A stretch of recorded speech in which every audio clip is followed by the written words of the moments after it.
राज्यसभा सांसद लक्ष्मीकांत वाजपेयी का वक्फ बिल को लेकर रिएक्शन आया। उन्होंने कहा कि वक्फ बिल की कमी निकालने के लिए विपक्ष के पास कोई तर्क नहीं था, सदन में बोलने के लिए कोई सामग्री नहीं थी। अखिलेश यादव वक्फ पर बोलने के लिए खड़े हुए थे, लेकिन बात को घुमाकर ले आए बीजेपी का अध्यक्ष पर।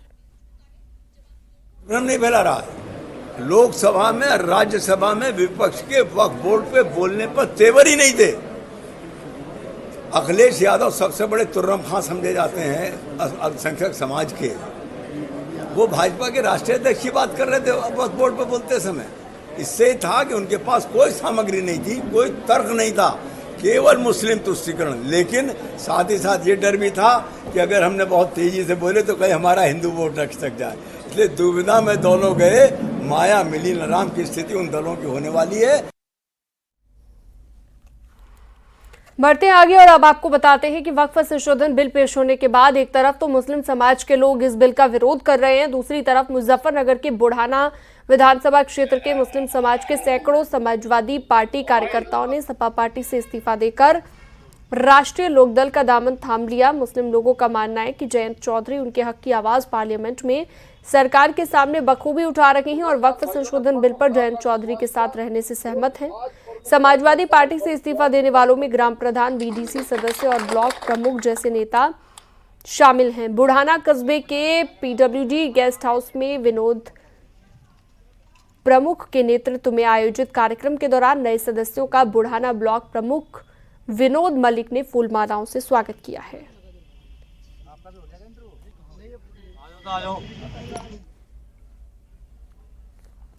महोबा की पनवाड़ी थाना पुलिस और एसओजी की गुगोरा सड़क पर बदमाशों से मुठभेड़ हुई। बदमाशों ने पुलिस की टीम को देखते ही फायरिंग शुरू कर दी।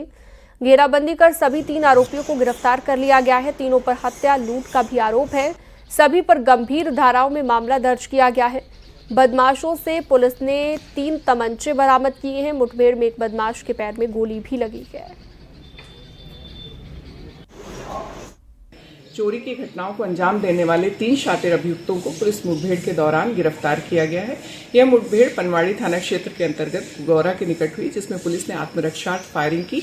एक शातिर बदमाश सुशील विश्वकर्मा के पैर में गोली लगी है, जिसे उपचार हेतु जिला चिकित्सालय भेजा गया है। सभी अभियुक्त चोरी, लूट, हत्या जैसे गंभीर अपराधों में संलिप्त रहे हैं। इनके पास से 3 अवैध तमंचा, 2 जिंदा कारतूस, 2 खोखा कारतूस, 1 मिस कारतूस और कुछ चोरी का सामान, नगद रुपए और एक बाइक बरामद हुई है। सभी अभियुक्तों को गिरफ्तार करके नियमानुसार न्यायिक अभिरक्षा में भेजा जाएगा। अग्रिम विधिक कार्रवाई प्रचलित है।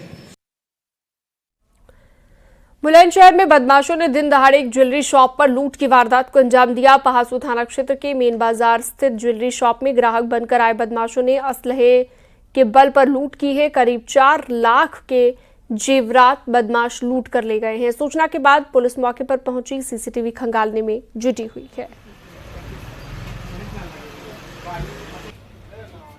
बाइक सवार 2 बदमाश आते हैं और दुकान पे आने के बाद में पापा जी से कहते हैं कि आप हमें अंगूठी दिखा दीजिए, हमें अंगूठी चाहिए। तो पापा जी ने अंगूठी का बॉक्स निकाला और उन्हें अंगूठी दिखाई, जिसमें से उन्होंने एक अंगूठी पसंद कर ली और उसके पैसे पूछे। लगभग 23,000 रुपये की वो अंगूठी बैठी थी। तो कहते हैं ये 500 रुपये रख लो आप, और हम अपने साथ के लेडीज़ को लेके आते हैं और ले जाते हैं।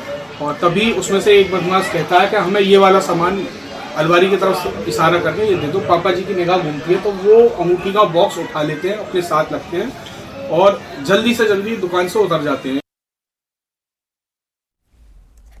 झांसी में उल्दन थाना पुलिस ने 4 शातिर चोरों को गिरफ्तार कर लिया। 30 लाख रुपए का माल और असलहे बरामद कर लिए हैं। शातिर चोरों ने कई जिलों में चोरी की बड़ी बड़ी वारदातों को अंजाम दिया था और पुलिस को सूचना मिली थी निमोनी हाईवे पुल के नीचे 4 बदमाश किसी बड़ी वारदात को अंजाम देने की फिराक में थे।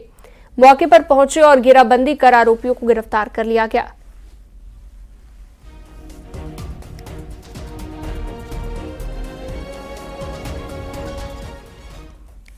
सिद्धार्थनगर के सदर थाना क्षेत्र के परसोहिया गांव के जंगल में एक युवक का अधजला शव मिला है।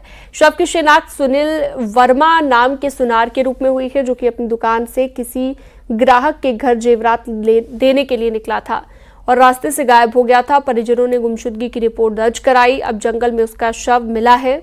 परिजनों ने लूट के बाद हत्या कर शव को जलाने का भी आरोप लगाया। 2 लोगों के खिलाफ नामजद तहरीर दे दी गई है।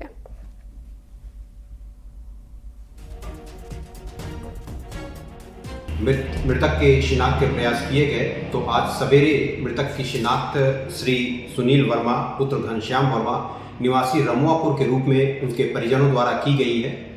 शव का नियमानुसार पंचायतनामा व पोस्टमार्टम कराया जा रहा है। प्राप्त तहरीर के आधार पर 2 नामजद अभियुक्तगण के विरुद्ध मुकदमा थाना मोहाना पर पंजीकृत किया गया है। नामजद अभियुक्तों को हिरासत में लेकर पूछताछ की जा रही है। पूछताछ से जो तथ्य प्रकाश में आएंगे उसके आधार पर अग्रेतर विधिक कार्रवाई की जाएगी। मौके पर शांति व्यवस्था कायम। प्रतापगढ़ में एयरफोर्स अफसर रामकुमार तिवारी का अंतिम संस्कार किया गया। शहीद अफसर रामकुमार तिवारी को श्रद्धांजलि देने के लिए उनके पैतृक गांव मानिकपुर में लोगों का तांता लगा रहा। आपको बता दें कि आगरा में प्रशिक्षण के दौरान हेलीकॉप्टर से कूदने के दौरान दुर्भाग्य से एयरफोर्स अफसर रामकुमार तिवारी का पैराशूट नहीं खुल सका और सीधे जमीन पर गिरने के चलते उनकी जान चली गई। पार्थिव शरीर पर माल्यार्पण करते हुए हम सभी इस बात का प्रणव संकल्प लेते हैं कि विधायक मोना जी की ओर से उनकी स्मृति में एक शहीद द्वार और शहीद स्मारक बनेगा, जिससे आने वाली पीढ़ियां प्रेरणा ले सकें और भारत माता की रक्षा के लिए सेना में ज़्यादा से ज़्यादा भागीदारी निभाएं। गाजियाबाद के 30 वर्षीय कार्तिक वर्मा 4 धाम और 12 ज्योतिर्लिंगों की पैदल यात्रा पर निकले हैं। कार्तिक वर्मा 426 दिनों में 11 ज्योतिर्लिंग 3 धाम की यात्रा पूरी कर चुके हैं। अब तक कार्तिक बाराबंकी पहुंचे हैं। उन्होंने परिजात धाम सहित कई छोटे मंदिरों के भी दर्शन किए हैं। अब कार्तिक सीतापुर के नैमिषारण्य और लखीमपुर के गोला गोकर्णनाथ होते हुए उत्तराखंड जाएंगे। उनकी 15,000 किलोमीटर की यात्रा जुलाई में पूरी होगी। एक सेकंड कार्तिक भाई रुकिएगा जरा।